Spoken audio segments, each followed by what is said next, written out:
mga kapatid, nandito naman kami sa sa dagat. Nanguha kami ng nang hanap ng mutya. Yan mga kapatid, tingnan niyo yung view.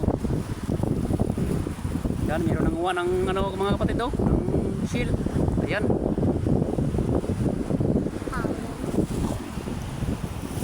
Oh, kasama ko yung pumangkin ko. Sobrang kulit. Ito yung nakuha namin kapatid, nakita na. Ito, magamit muna natin to kapatid. Tawag to sa amin, banahog. Pwede ito mailagay sa sa langis, langkapan o sa sa panangga, sa kalmin.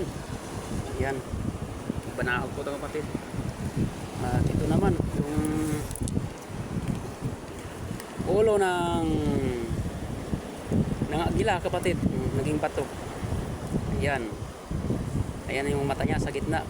Ulo ng to kapatid, ng agila. Ulo ng ibon naging bato. Ayan. Yung tuktok niya haba. At mayroon pa isa. Ayan.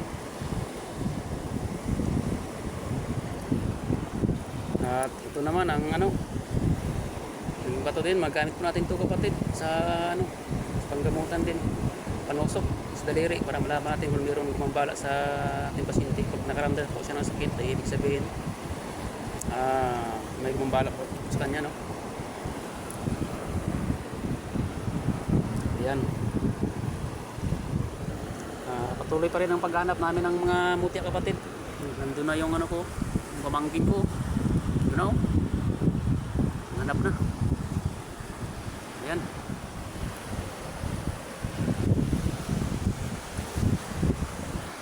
Ayan. Patuloy pa rin ang paghanap mga kapatid, mga mutya.